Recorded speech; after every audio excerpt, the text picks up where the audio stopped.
Welcome back, ladies and gentlemen. In this video, I want to talk about how the Quran was made, how it came into being. Is it of divine origin? Is it of man-made origin? Was it written in the Hajjaj? Was it written elsewhere? When was it written? Was it all written in one piece? Was it individual? Was it different parts? These are the kind of things that we're going to be addressing. So first question, who wrote the Quran? I'm going to say aliens. Okay, maybe not aliens, but I'm not going to say completely Muhammad. So the first problem with what we would call the Standard Islamic Narrative, the idea that everything that we have handed us throughout Sunni tradition is ultimately correct, both about the Quran and the Sunnah and the early biographies of Muhammad, that these are fundamentally mostly correct. I don't believe that, and I think there's good reasons why you shouldn't believe that, whether you're a Muslim or you're a polemicist against Islamic doctrine and ideas, or you very much want to hold to actual historical accounts and not things that you believe are most likely fabrications. We should reject the Standard Islamic Narrative, the sin, wholesale, and it would be on the person who is advocating for a tradition that's based in that to give their burden of proof as to why we should accept it as reliable, rather than to assume that de facto prima facie it is reliable.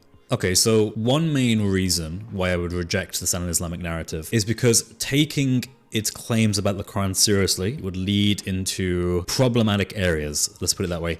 So let's take the first case. We know that from some early manuscripts, and early is debatable, but these manuscripts have certain surahs, like Surah 18, 19, and 20. These surahs contain within them stories that we know do not originate with Muhammad or originate with the Quran.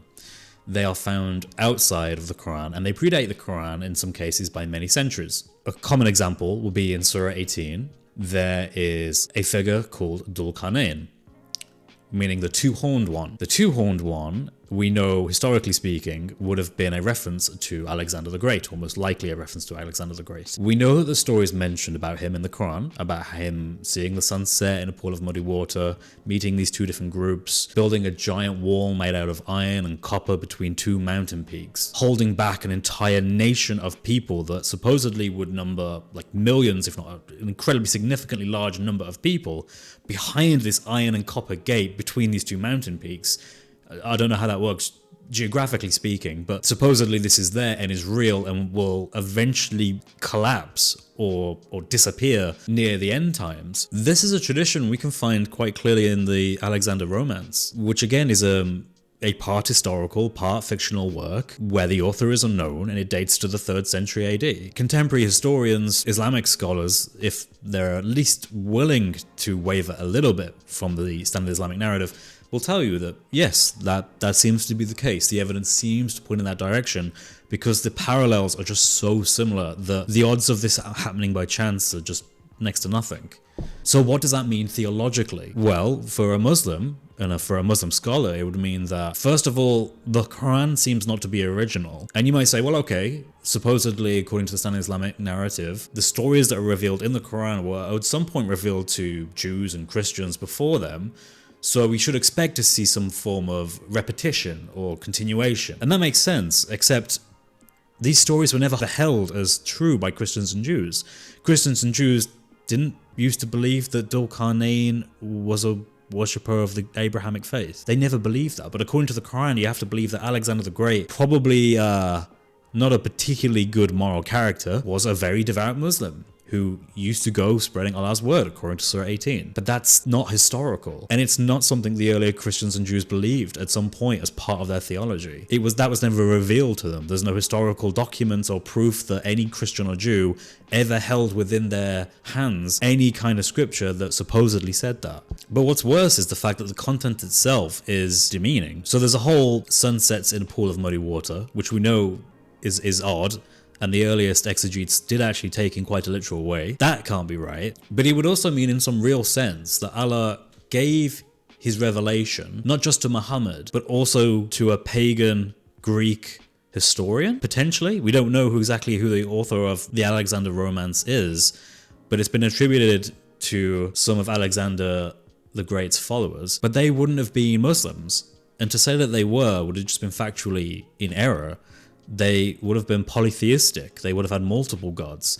In fact, one of the people who this is potentially attributed to, the Alexander romance, is actually someone of whom was well known for exaggerating Alexander the Great's military victories in order to boost his claim that he was the son of Zeus. You see, that tells you that this is not Muslim. It's not Islamic. It can't be. The entire reports we have of history would have to be an error for that to be true. So if you accept historicity, you would have to say, yeah, the Standard Islamic Narrative got that wrong.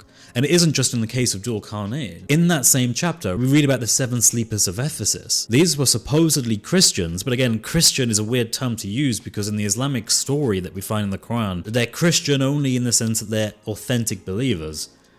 Which is odd because this again happens in the 3rd century, so a story of whom there were a collection of Christians. By the way, their number isn't known, there are different accounts as to how many, but these Christians, in order to avoid persecution by the Romans at the time, went into a cave. The cave was then covered over, and they were basically protected for a significant period of time until they came out again, and they had managed to avoid the period of persecution, and this was seen as God granting favour upon them. But this was never a theological belief. This was never a part of scripture, but rather it was a story, a narrative that was useful fiction to describe a real problem, which was persecution. It was never considered on the same level as the biblical text. But again, we find this in the same surah. So the Quran is borrowing stories that Christians came up with centuries beforehand. So if we have to take that seriously, we would genuinely have to consider whether or not those Christians, who are supposedly just believers in an Islamic sense, have the Quran with them in some sense. And that, from a theological point of view, is really, really sticky and difficult to resolve.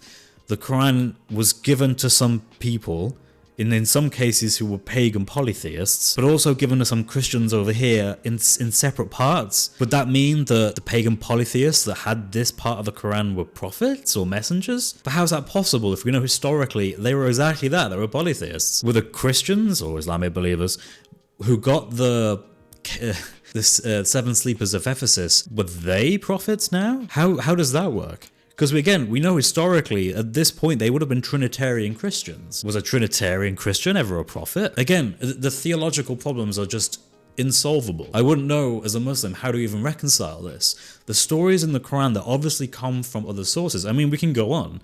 The life of Adam and Eve is another source that's quoted, particularly during the parts of the Quran where it mentions explicitly that Adam was meant to be bowed down to by the angels and Iblis refused to, even though it was Allah's decree. This is a story we find in another source called the life of Adam and Eve. Again, predating by hundreds of years. This is something that was told by Jews to explain how it is that Adam could in some real sense have something valuable in the eyes of angels. The imago Deo, the image of God made manifest in Adam. They wanted to explain this using fictional works that reference the biblical text, but they were never considered to be a biblical text. It's in effect a kind of strange form of fan fiction, but it's there to help explain ideas, not to invent new forms of scripture. We could go on and on with the different stories that the Quran evidentially copied from previous sources, which makes sense because the Quran in many places, Muhammad is accused of just copying tales of old. He's just repeating things they already heard. Well, that makes complete sense, given that much of the Quran is just folk stories. But do the early Muslim scholars see it that way? No, they didn't. They weren't aware that these were stories being copied from other places. They believed that they were authentically revelation revealed from Allah. But again, as I've described, that can't possibly be, because otherwise you'd have to say that there were polytheistic prophets that were walking around hundreds of years before Muhammad was. And I don't really want to open that can of worms. Another reason why I doubt the authenticity of the Standard Islamic Narrative is because it makes reference to things in the Quran that don't seem to resonate. They would be given to a group of people that wouldn't understand what they mean. And this is very hard to think about in a real context, both theologically and historically. Theologically, why would God reveal part of his word, which makes no sense to anyone there at the time and only really makes sense to people hundreds of years later, in totally different parts of the world quite often? Let's take example. Let's look at Surah 6, Ayah 99. Let's read this. And it is he who sends down rain from the sky, and we produce thereby the growth of all things. We produce from it greenery, from which we produce grains arranged in layers, and from the palm trees, of its emerging fruit, are clusters hanging low, And we produce gardens of grapevines and olives and pomegranates, similar yet varied. Look at each of its fruit when it yields and at its ripening. Indeed, in that a science for a people who believe. So different fruits that are sent down, palm trees, olives, pomegranates, grapes, these are things that are proofs from God, which in the Hijaz would have been very, very confusing to most people. Most people wouldn't have looked around and seen the vast greenery and thought, wow, that surely must be a sign of God. Because again, the region wasn't ripe for agriculture. Any little agriculture that was there would have been so minor that it could not have in any valid way been seen as a sign. In fact, it would have been most likely interpreted the other way. It would have been seen as a bad sign. God is punishing you. Why? Because we have no greenery here. We struggle to produce the food we need to grow. We don't produce enough food to trade for money to use on other goods. And yet the Quran keeps mentioning it as if you should be looking around at all this amazing greenery, guys. Obviously, Allah is real. And this is again where it comes down to the fact that if you think the Quran has an origin in the Hijaz, that is the Mecca Madeira period of Arabia Deserta. It's called Arabia Deserta because it was deserted, by the way, by the Romans, who obviously thought there was nothing there. You are going to have great difficulty reconciling that verse with the idea that it took place in the Hijaz. But if you think that maybe it didn't happen in the Hijaz, that maybe the person who came up with this particular surah, this particular ayah, actually came up with it in a place where there was tons of vegetation, there were palm trees, olives, grapes, pomegranates, lush greenery, crops, tons of agriculture, pastoral lands, then you might say that perhaps this was revealed in the Mediterranean, where those things are ripe and plentiful and are easily found. Maybe even in Jerusalem or in Syria. That would make a whole lot more sense. Likewise, let's take a look at another verse that is just very difficult to understand from a standard Islamic narrative perspective. This is Surah Al-Baqarah, so Surah 2, Ayah 282. We read, O you who have believed, when you contract a debt for a specified term, write it down, and let a scribe write it between you in justice. Let no scribe refuse to write as Allah has taught him, so let him write, and let the one who has the obligation, i.e. the debtor, dictate. And let him fear Allah, his Lord, and not leave anything out of it. What's really odd about this verse is most historians agree that the Hijaz at this point was not literate. They weren't a literate tribe, a literate place. Their culture was predominantly an oral culture. And there are reasons to believe this from rock inscriptions, for example. Dr. Ahmed Al-Jalad has recently came out and analyzed many different rock inscriptions from the Hijaz and other periods from the Arabian Peninsula, and his writings confirm what others have said before, which is that for the most part the inscriptions that we find are kind of irrelevant. They aren't inscriptions of major events, they're not trying to tell stories of their history, they're not trying to store anything in a written way, but rather they're just personal inscriptions. We find inscriptions on rocks of people writing shopping lists or people writing things that they like, or they're just reminding themselves of things they need to do that day. They're very basic, and that's even if it makes sense at all. Remember as well that the Arabic script that was used in this particular area was not a fully developed one and wouldn't be for another 100 years or so. So the actual writings are only really going to be understood by the person who wrote them, because the diacritical marks would have been present. Instead, you would have just had the consonantal razm and maybe a few dots and marks in places, but not a standardized system. These rock inscriptions, considering how few they are and how unimportant they are, tells us and gives us good evidence to believe that, yeah, the Hijaz wasn't a literate area. There wasn't this understanding and use of writing. Their culture was an oral one. Now here's an interesting thing, because modern Muslims today will often tend to emphasize this point that the Hijaz, at the time of Muhammad, it was an oral. The Quran was recited orally.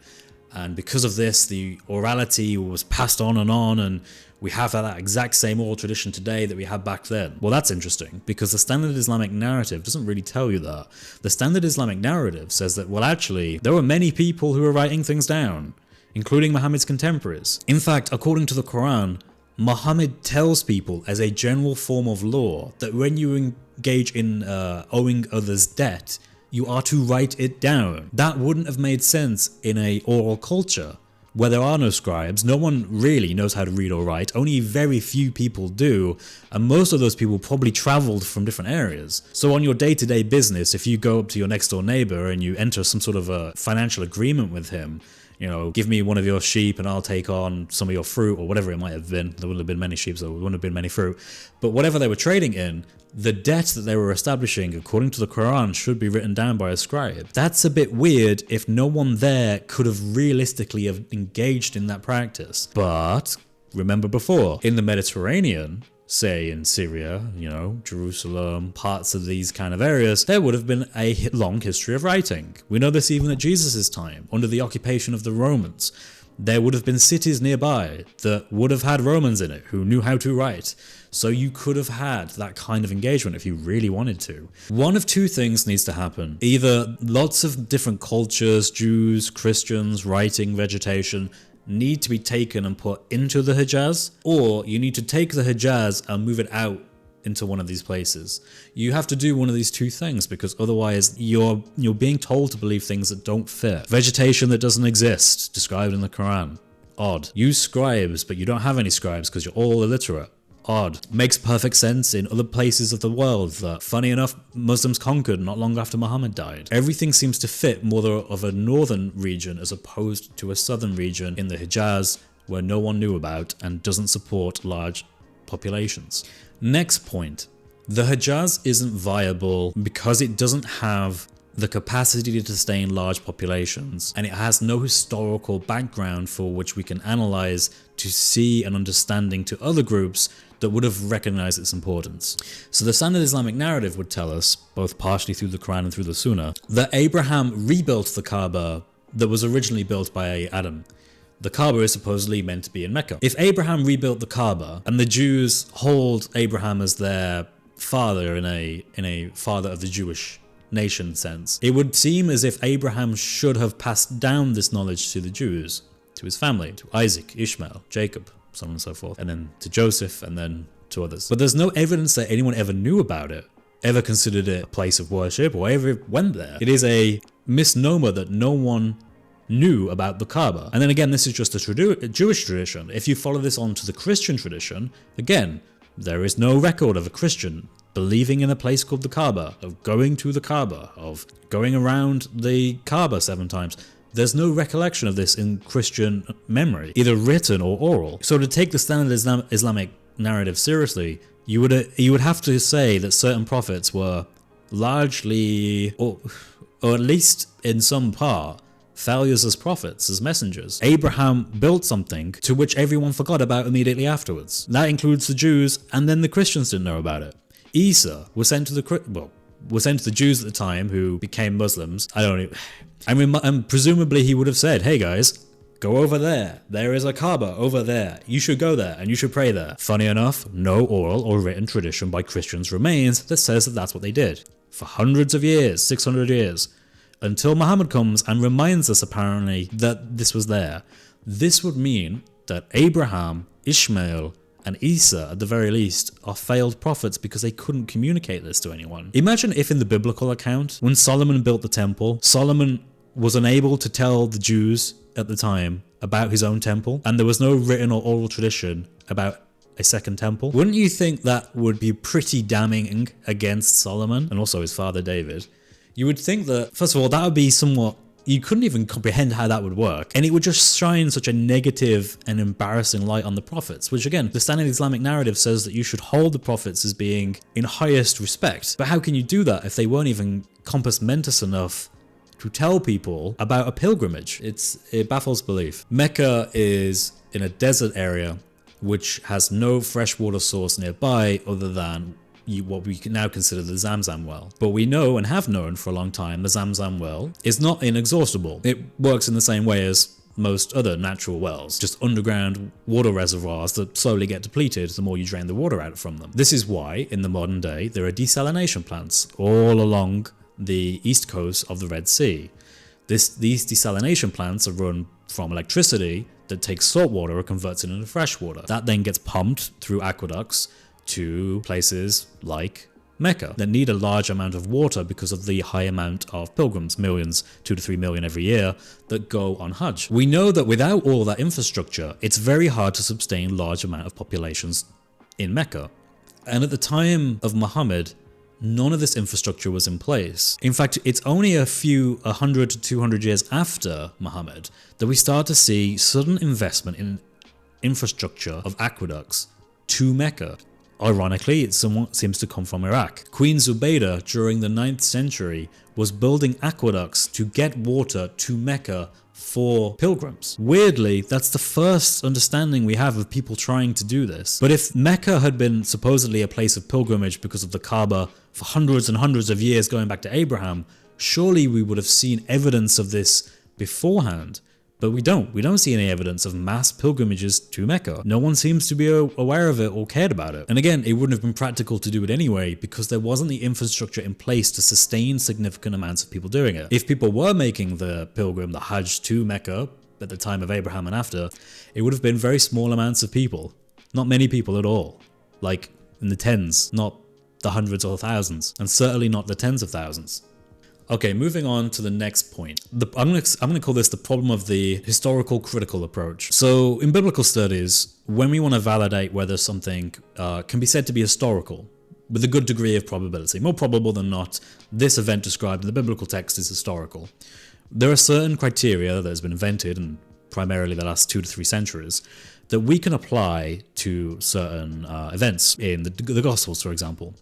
That we can therefore say, because these are validated by this approach, we're willing to say they're historical. Now, of course, not everything can be, because there are certain things that are simply lost to time. We can't validate, for example, what Julius Caesar did on his 18th birthday, right? It's very hard to know exactly what that is. Some things are just not recorded and they're lost to history.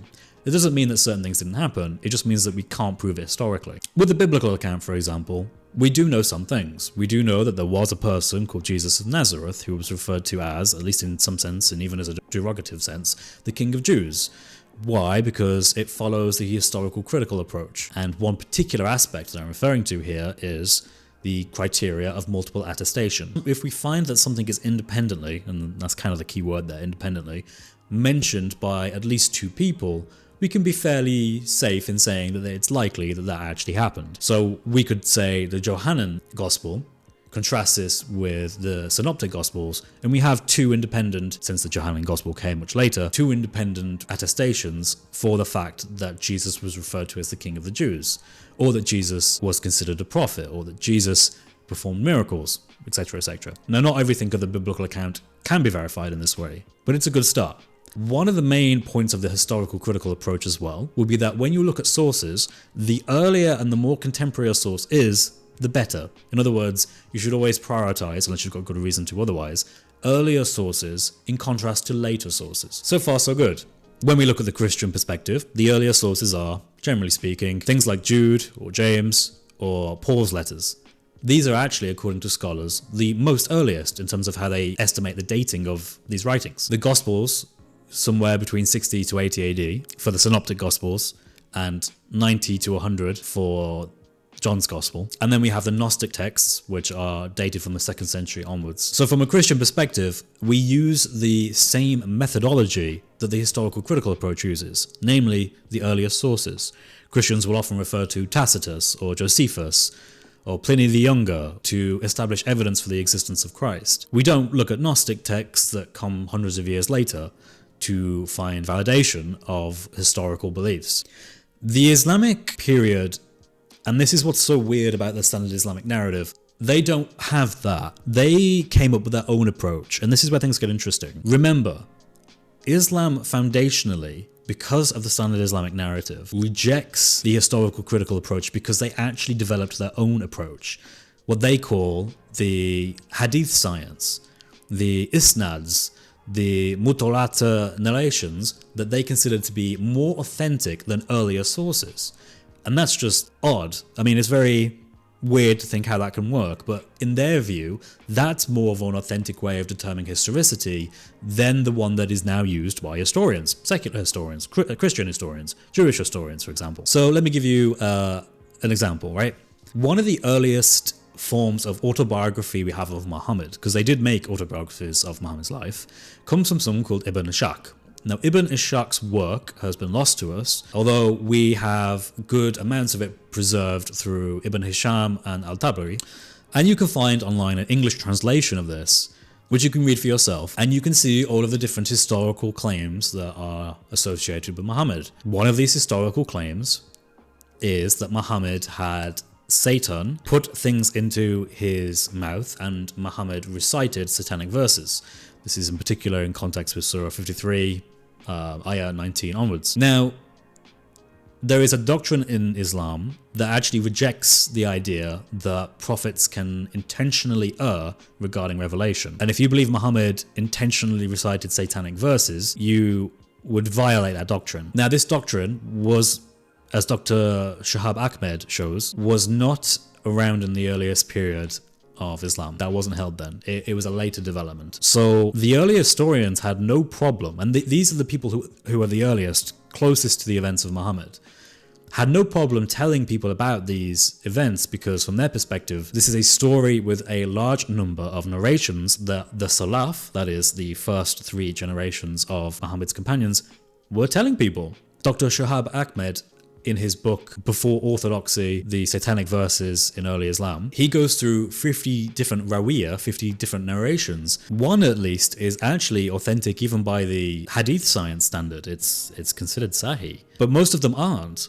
In fact, the overwhelming majority don't even go back to Muhammad himself, they just go back to a companion. And it's because of this that the later Hadith sciences, which came about from 750 onwards, so that's 120 years after Muhammad's death, when the Hadith science school started to emerge and they were going through all these different narrations, different reports and traditions about what Muhammad said and what he did, they were grading them, and they were grading them based on a criteria that they came up with about having a chain that goes back, and that chain has to go back to Muhammad, for example. There can't be breaks in the chain. They have to go back to people who are of good character, not known as liars, so on and so forth. But the issue is that they're not the earliest. The Hadith science, in effect, took a line of criteria and said, this is what we're going to go with, even if it contradicts the earliest accounts that we have. And that's why Sahih Bukhari, Sahih Muslim, the 6 most authentic books of Hadith are not actually really that historical. They're more reflections on what later Muslims decided to go with because it was better for them in their political context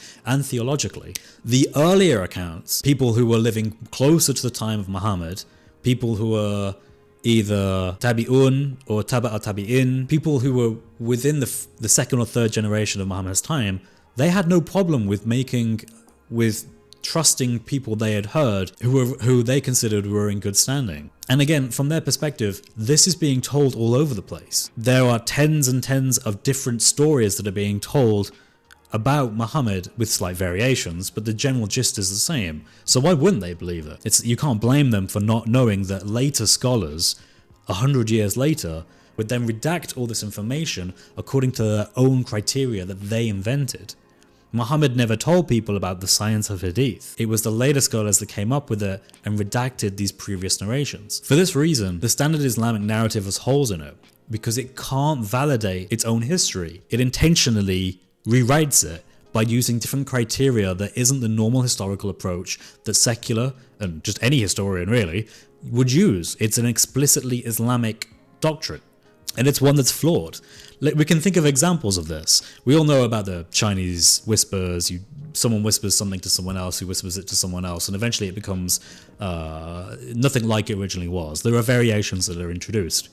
Well, for example, Dr. Joshua Little, an Islamic scholar who specialized in the historicity of Hadith, rejects Hadith on multiple reasons, but one that he gives is the fact that the isnad, the chain of people of whom supposedly heard and recited this going all the way back to Muhammad, can't be validated at the time it was written. In other words, when the Hadith science came in from 750 AD onwards, already 130 years after Muhammad died, 120 years after Muhammad died, you can't go back to the earliest person in that chain after Muhammad, one of his companions for example, and validate that that companion actually said that. You have to take it basically on faith that either the last person in the chain or the one before that correctly narrated these things, because those are the only people who are still alive that you can check with. And as try as people might, multiple attestation, for example, mutawatir hadith doesn't help with this, because again, it's the same problem. You may have multiple people who are alive today telling you they heard it from so-and-so, who heard it from so-and-so, who heard it from so-and-so, but you can no longer go back to that original first person and ask them if that was true, because they're dead. We also know, as Dr. Joshua Little mentions, that many hadith were written for political reasons. Many hadith were actually only circulated in parts of Iraq, what is now modern day Iraq, which was then Kufa or Basra. So there are many reasons to reject hadith as being historical. As I mentioned in another video, many of the hadiths obviously copied from Christian tradition, and in some cases Christian scripture. I'll leave a link here so you guys can check that video out. Also, one of the best reasons to reject hadith is that you would have to think that this particular hadith has some sort of amazing significance, when I think clearly it's just nonsense. Or this hadith, actually, if I remember to bring this one up. There's another hadith that seems kind of nonsensical, and that's ignoring all the hadith that talks about if you eat so many dates, you'll be immune to certain poisons. You can actually validate this, by the way. Not that I'm willing to do it myself, but if any Muslim wishes to prove the validity of that hadith and have so many dates and then consume some poison, we can put it to the test very quickly. But I have a funny feeling that no Muslim would really want to do this. Next point. Muhammad himself is problematic, because Muhammad is based on a title, Muhammad, or Muhammad, which predates Muhammad himself, first of all, and its historicity seems to suggest that it was both a term of endearment, the chosen one, the beloved one, the praised one, and that at some point it took on messianic connotations. And this is why, again, the Quran only has 4, potentially 5, actual references to Muhammad. Not many people know that, but Muhammad is actually one of the least mentioned people in the Quran, which is hard for me to get my head around, because if this is supposedly, the Quran is filled with references to say, O Prophet, say, but never calls him out by name. But it has no issue at all talking about Isa relentlessly, Musa relentlessly, Ibrahim relentlessly, Maryam. It has no issue talking about prophets, but for some reason it doesn't like to call Muhammad out by name. I find that difficult. And as people have pointed out, there are parts in the Quran where when it does say Muhammad's name, it says it in the same structure and style as another surah that said the same thing about Isa. So again, if his name is Mahmad, and Mahmad may actually just be a title in this context for the Messiah, Jesus, then it seems to make more sense in the Quran that actually Muhammad is just a title for Jesus. It fits in with the different verses that we have, the 4 verses where Muhammad is used explicitly, and the last one is just a verse that says Ahmad. And at this point, if there's only one verse, I don't think it really takes much effort to simply say that perhaps this is just a later addition. And moving on to that, we know that there are later additions into the Quran, or at least most likely. We can take Dr. Nikolai Sinai's work on this. If we were to look at, say, Surah 37, and look at Ayah 102 going onwards, it's been pointed out that Ayah 102 breaks all of the grammatic structure of the previous verses and the verses after it in Arabic. It's a suspiciously long ayah. Not only that, if you remove the ayah completely, as Dr. Nikolai Sinai notes, you can continue reading the ayah before and the ayah after, and it still makes sense. And the actual content, the matan, of the ayah seems to be there for significant theological reasons that are otherwise absent if this ayah was removed. Let's read the ayah. This is Surah 37, ayah 102. And when he reached with him the age of exertion, he said, O my son, indeed I have seen in a dream that I must sacrifice you. So see, what do you think? He said, O my father, do as you are commanded. You will find me, if Allah wills, of the steadfast. Now this is in context of Ibrahim sacrificing his son. And it seems from the context, this verse may have been a later addition that was retroactively added to the surah in order to avoid theological doubt over the fact that Abraham killed, or was going to kill, his beloved son. This was an accusation that would have been leveled at Jews at the time, namely that God would have, and in some sense you still find this today, God would have commanded Abraham to sacrifice his son without his son's consent.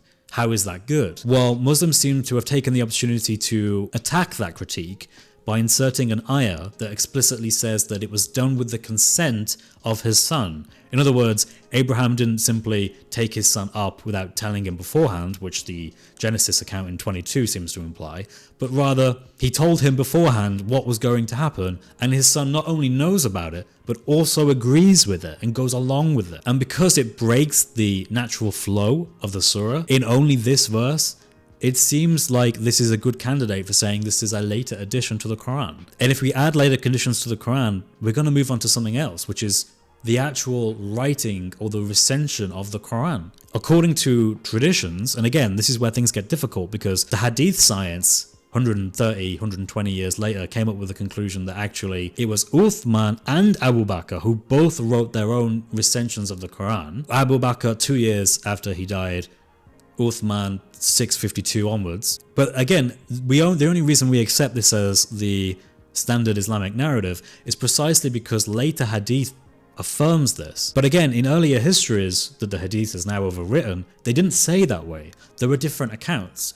There were some accounts that simply mentioned that Abu Bakr through Zayd bin Thabit had his recension, no mention of the Uthmanic one.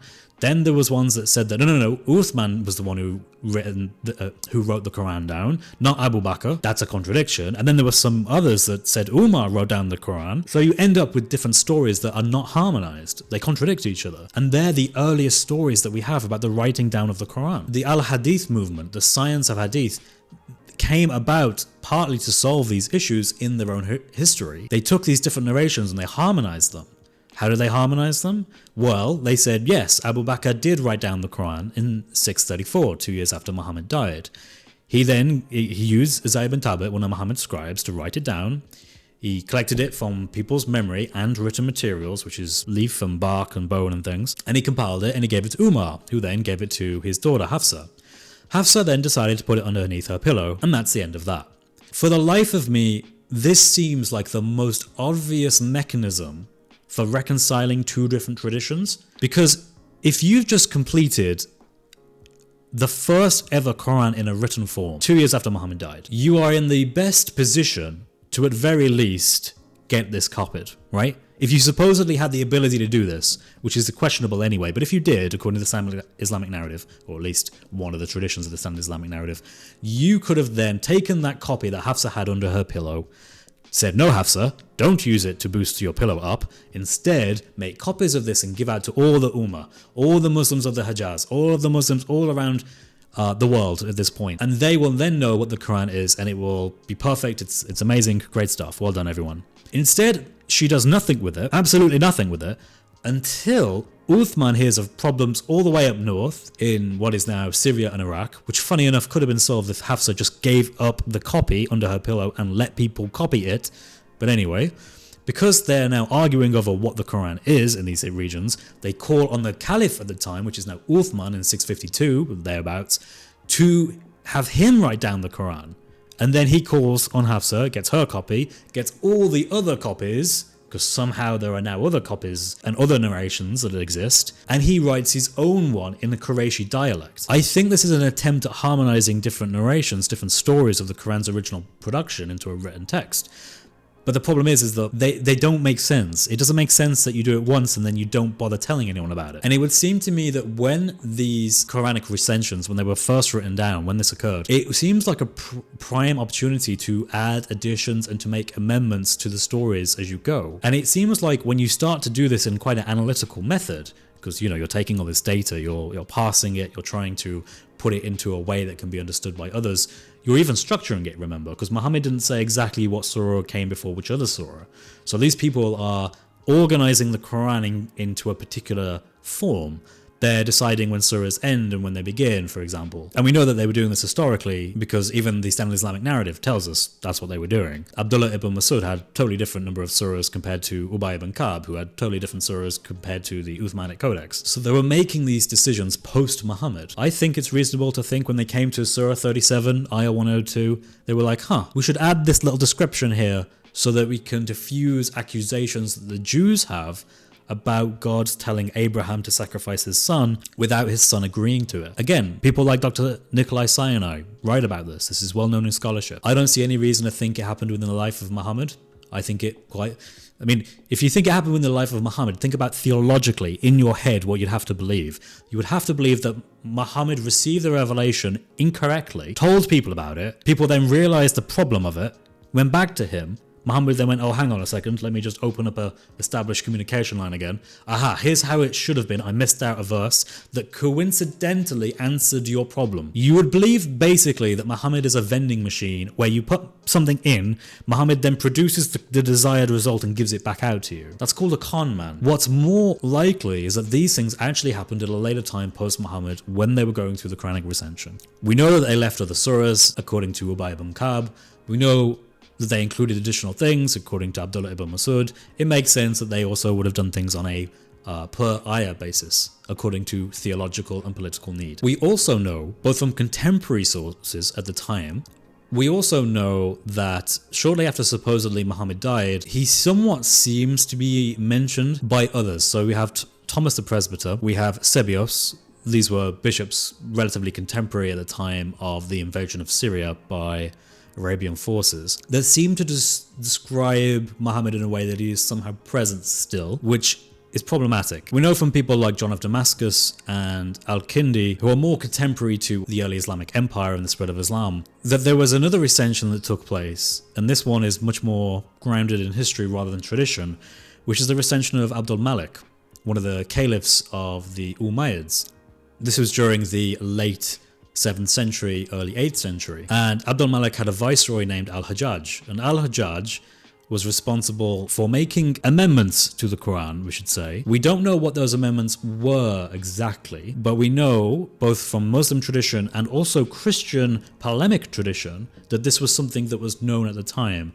In other words, Al-Kindi uses it as a polemic to say, look, you guys are changing your Quran. We actually know exactly who it is who is changing this in some sense. And so because of this, it seems to be much more grounded in history. Remember, the criterion of multiple attestation. Al-Kindi, John of Damascus, early Muslim writers. For this reason, we're confident that Abdul Malik did authorize through Al-Hajjaj another recension, supposedly. Remember, according to the Standard Islamic Narrative, this is now the third recension that they're supposedly going through, which again is incredibly difficult to understand. You would be forced in a very difficult position to say that Muslims wrote their Quran once, it failed. They wrote their Quran twice, it failed. They finally got it right on the third time. Doesn't seem likely to me. Rather, it seems as if the first two accounts are either fictitious or they are regional. So for example, it seems realistic to think that early Muslims would want to trace the Quran, the writing of the Quran, back to the four rightly guided caliphs, which is funny enough why we get different traditions, all ascribing it to one of the four, but they differ on who. That seems to make sense. But the idea of two of them doing it, and one just being under Hafsa's pillow for some reason, doesn't make sense. That seems to be bizarre and not really conforming to normal human behavior. But the idea that Abdul Malik does, in a position where he had the authority of the state, he had all of the power that had been given to him from the Umayyad Caliphate, that would seem to make sense. He would be in a position to be able to do this, whereas Abu Bakr or Uthman certainly wouldn't have seemed to have been in the position from the Hijaz. Again, resources are limited. Parchment is incredibly limited. The issue of the First Civil War and the plights that they were going through during that time would have taken the majority of their time up. It seems odd that they would have been able to sit down and write the Quran twice during this period, especially given the amount of turmoil the early Islamic period went through. But Abdul Malik had the resources, he had the motive, and he has the historical backing from multiple independent attestation to say that yes, he probably did. How much did he do? Well, we don't know, but it seems to have been something that was important enough that he set out a project and many resources allocated to achieve this. Scholars such as Stephen Shoemaker has noted this in his book Creating the Quran. So do I think that this was intentional? Or do I think that things just happened? So do I think that this was intentional? That somehow Muslims rewrote their history to suit their aims? Not necessarily. I don't think it's a simple case of Muslims making stuff up as they go along. I think that you do have to contend with a real oral tradition. You actually do have to give that weight. To suggest that an oral tradition in and of itself doesn't carry any weight, I think is a very dangerous road to walk down. I think that if something has gotten to a fairly unanimous consensus over hundreds of years, there's probably reason to think why that happened.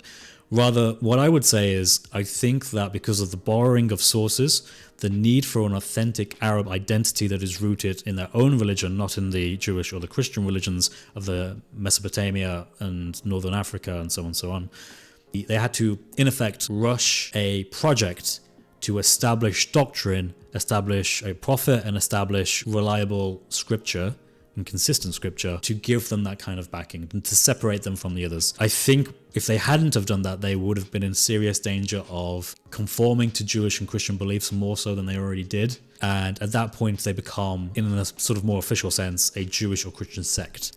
And up until that point, and up until Abdul Malik and beyond him, they were really a Christian and Jewish sect. How do we know this? Again, through Thomas the Presbyter, Sebios, and from other writings contemporary or relatively contemporary to the time, they don't describe them as Muslims. They instead describe them in numerous different ways as Sarseans, Ishmaelites, Hagarians. These are the terms that are used to describe the people from Arabia who have now invaded their lands, and this is how they seem to consider them, as some sort of heretical Christian sect. They don't see them as a new religion that is fundamentally different in some core ways. It's only later that they get that kind of identity, but they haven't forged that yet. It's too early. They may have heard from what they consider their prophet Muhammad, who may have been a real person who really did live in some part of either Arabia, probably northern Arabia, or Mesopotamia, or somewhere in that region, or potentially Medina. But I don't think he would have been in Mecca, for the reasons I've outlined. I don't think there's any reason to think that the traditional Standard Islamic narrative gets that correct. Mecca, I don't think, was a historical pilgrimage site, nor had sufficiently developed enough to sustain one, or even a significant population, generally. I don't think the Quran was revealed primarily in Mecca, because its descriptions would have been anti-rational to the people reading them, as mentioned before. There has to have been, I think, a good sort of compromise that takes into account events and oral tradition, and history, and rock inscriptions, and vegetation, geography, everything that we have at our disposal, would be to say, holistically, there may have been a person named Muhammad who may have been considered a prophet in his time.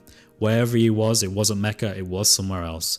But he seemed to give a message that resonated with people regarding a monotheistic context that continued the traditions of the Jews and the Christians, that initially saw itself as Jewish and Christian in some sense, that was later changed later on by an established caliphate that was ruled by people of whom held these beliefs, who wanted to not be seen as either Jewish or Christian, but wanted their own national identity. That, I think, probably takes into account all the data we have and formulates it in a way that's most probable and most consistent.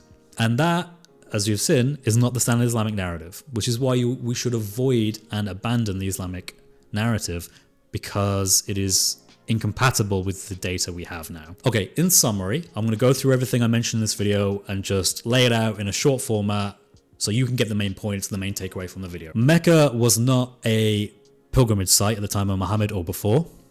Mecca couldn't have sustained a significant population because of its vegetation or lack thereof. The Quran was not revealed in Mecca because it refers to vegetation and agriculture that wasn't present in Mecca in significant numbers. It refers to a group of people who were literate, who, again, Mecca was not literate according to rock inscriptions.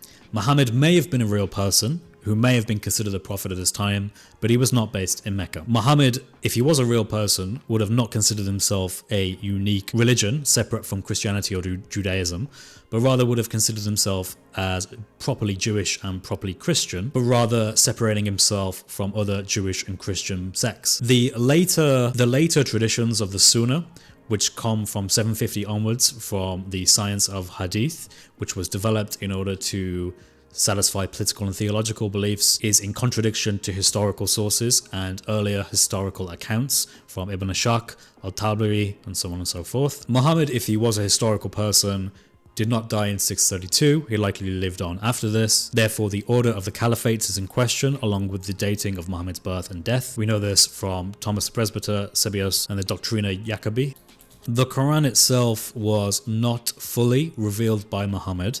Rather large parts, how much is hard to say, but large parts were borrowed from other sources and done so in a quick manner in order to quickly establish a Islamic identity once the Mesopotamia was conquered and now ruled by no longer Byzantine or Persian forces. Could Muhammad have revealed some of the Quran? Yes, I think possibly, but large parts of it either come from already existing material, as we have demonstrated in Surah 18 with Dur Qarnayn and the Seven Sleepers of Ephesus, as well as the life of Adam and Eve. They were possibly some of his original words, but then were later altered, as you saw in Surah 37, Ayah 102, which I argue is a later tradition in accordance with Dr. Nikolai Sinai. I would also argue the Quran also in part comes from just Christian hymns or liturgical sources which are meant for exactly that, for using during worship, rather than as being authentic separate sources that are somehow uniquely Islamic. I think that roughly summarizes everything that I've talked about in this video. If you have any questions, leave them down below. This is kind of a snapshot that I'm making as of November 2023, that this is what I think is closer to the historical account. Where did Islam come from? How did the Quran originate? Was Muhammad a real person? And my views on this might change over time, but I think this is a good way just to document these things as I continue reading and seeing for myself what the evidence points to, rather than just accept the Standard Islamic Narrative wholesale. So to say, just again, in conclusion, I reject the Standard Islamic Narrative. I think if you argue for any point made in it, you need to give evidence outside of it in order to establish probable historicity. There may have been some Muhammad, but he was not the Muhammad of the Standard Islamic Narrative.